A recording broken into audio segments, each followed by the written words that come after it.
लीला श्री कृष्ण के साथ तो नहीं हुई। तो भैया जब दोनों की तुलना की जाएगी तो राम जी को एक नंबर ज्यादा ही मिल जाएगा।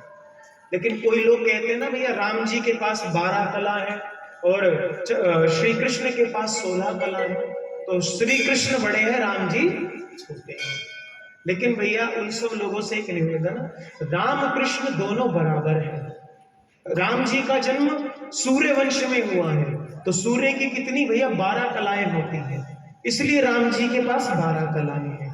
और भगवान श्री कृष्ण का जन्म चंद्र वंश में हुआ है, चंद्रमा की 16 कलाएं होती हैं, तो इसलिए भगवान श्री कृष्ण की 16 कलाएं हैं। लेकिन राम जी के पास जो 12 कलाएं है ना, वो हमारा 16 उसी में ही आ जाती है, कुछ अलग नहीं है। इसलिए राम कृष्ण में कभी भी किसी प्रकार का कोई भेद नहीं करना चाहिए और दोनों एक जैसे हैं। अगर श्री कृष्ण के हाथ से बांसुरी छुड़ा ली जाए और कह दिया जाए सीधे खड़े हो जाओ, और राम जी के हाथ से धनुष बाण ले लिए जाए और राम जी को सीधा खड़ा कर दिया जाए, तो महाराज कोई पहचान नहीं सकता इसमें राम कौन है और कृष्ण कौन है।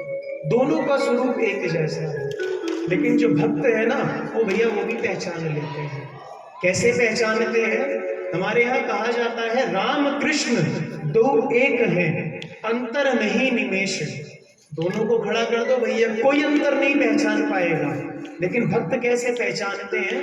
कहते राम कृष्ण दो एक हैं, अंतर नहीं निमेष। एक के नयन गंभीर हैं, एक के चपल विशेष। राम जी के नयन थोड़े गंभीर हैं, महाराज मर्यादित होकर देखते हैं, और हमारे ठाकुर जी के नैन महाराज खड़े यहाँ पर है, देखेंगे वहां पर, महाराज सीधे देखते ही नहीं, और 3 जगह से टेढ़े हैं, कभी सीधे खड़े नहीं होते। अच्छा, इसकी भी एक बड़ी रोचक कथा आती है, हमने श्रवण करी कि जब यशोदा मैया के पास हमारे लाल जी थे ना छोटे से, जब माता का दुग्ध पान किया करते, तो एक बार क्या हुआ कि भैया जो यशोदा मैया जब पहली बार श्री ठाकुर जी को दुग्ध पान करा रहे ना, पहली बार, सबसे पहली बार, तो उस समय यशोदा मैया ने करवट होकर, टेढ़े होकर, सीधी बैठाकर अपनी गोद में नहीं, करवट होकर, टेढ़ी होकर श्री ठाकुर जी को दुग्ध पान कराया है। और ठाकुर जी ने, कहते हैं भैया, 3 ही घूंट दूध पिया था, इतने में सुनंदा बुआ आ गई और रोक लिया दूध पीते हुए। कहती अरे यशोदा, तो ये पतो ना है कि जब बालक को पहली बार दूध पिवावे तो महाराज करवट होकर, टेढ़े होके ना पिवावे, सीधे बिठाकर पिलावे। अब तो तेरे लाला टेढ़ो हो जाए। ठाकुर जी ने 3 घूंट दूध पिया, ठाकुर जी 3 जगह से टेढ़े हो गए। महाराज सीधे खड़े नहीं होते, पैर हमेशा टेढ़ा रहता है, कमर हमेशा टेढ़ी रहती है, और महाराज जो गर्दन है वो हमेशा टेढ़ी रहती है, कभी सीधे नहीं ये रहते। कोई भी ठाकुर जी की छवि देख लो,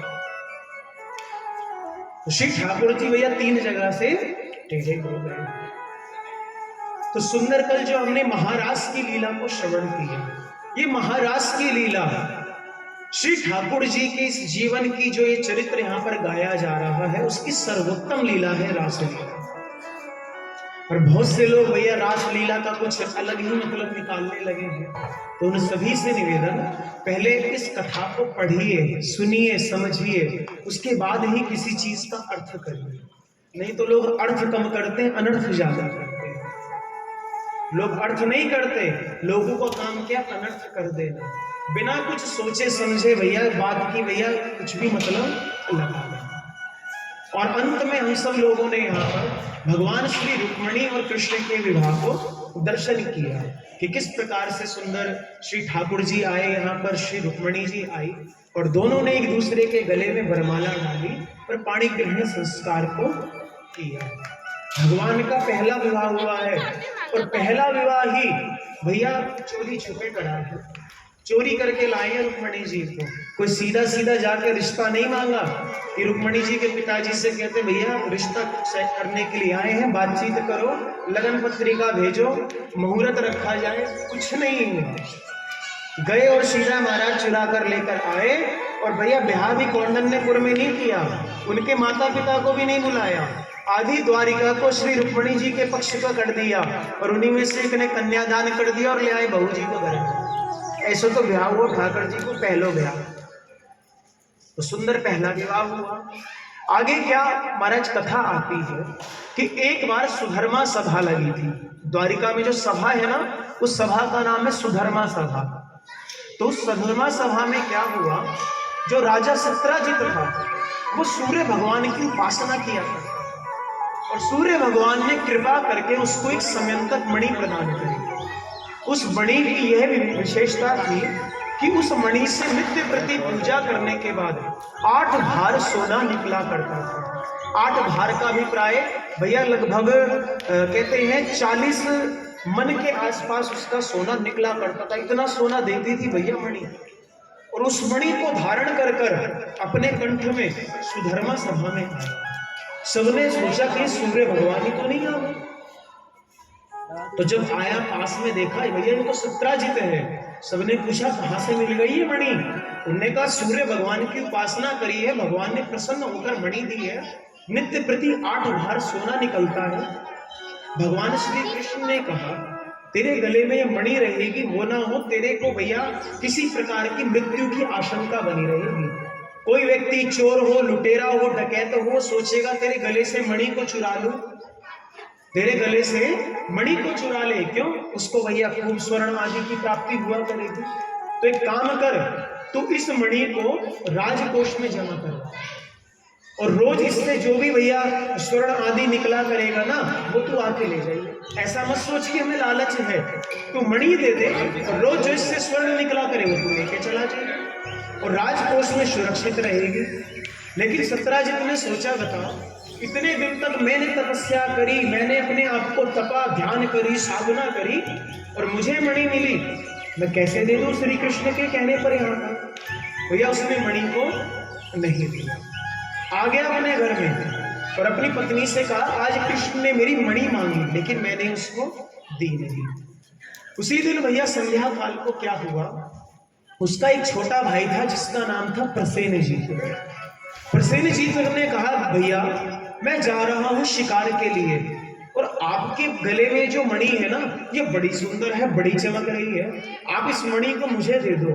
कहीं शिकार करने रात में जाऊंगा तो भैया अंधेरा हो गया तो आपकी जो मणि चमकती रहेगी ना, इससे मुझे बड़ा सहारा मिल जाएगा। तो छोटे भाई ने मणि मांगी तो यहाँ पर सत्राजित ने उस मणि को दे दिया।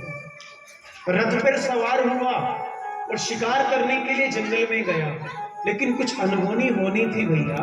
एक सिंह आया, सिंह ने प्रसेनजीत को मार दिया, उसके घोड़े को मार दिया और प्रसेनजीत के गले में जो भैया मणि थी ना उसको अपने पैरों के नख में दबा लिया और लेकर जाने लगा।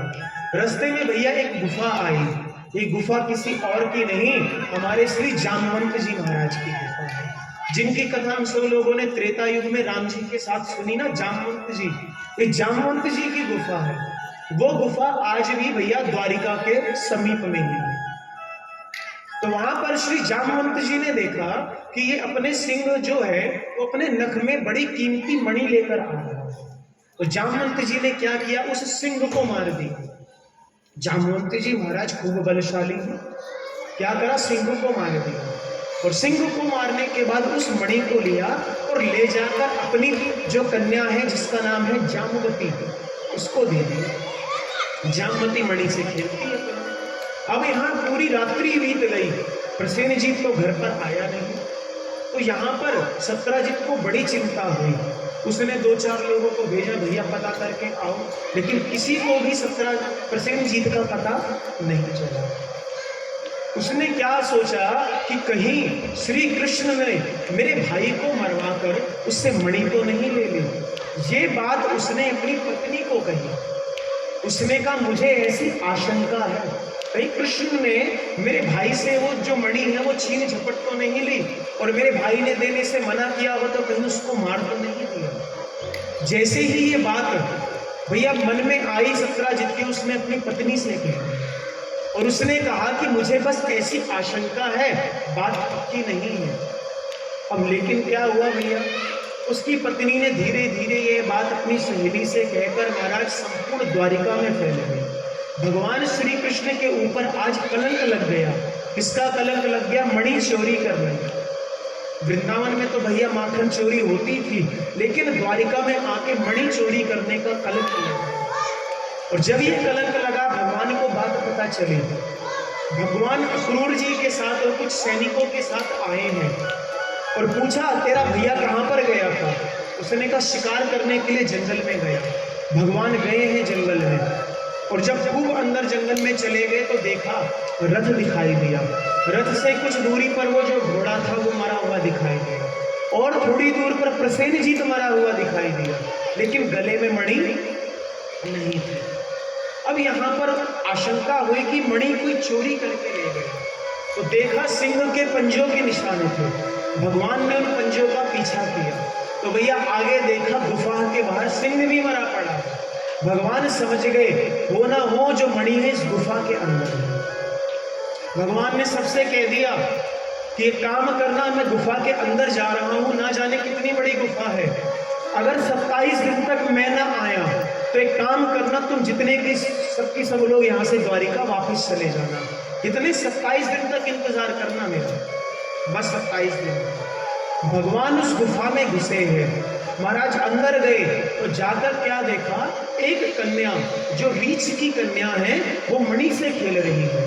भगवान ने कहा ये मणि मुझे दे दे, लेकिन डर के मारे तो वो कन्या चिल्लाई है और किस कौन आ गए हैं, श्री जामवंत जी महाराज। जामवंत जी से कहा ये मणि मुझे दे दो, जिसके बदले मुझे कलंक लग चुका है, मैं जाके मणि वापस दे दूं तो मेरा कलंक उतर जाए।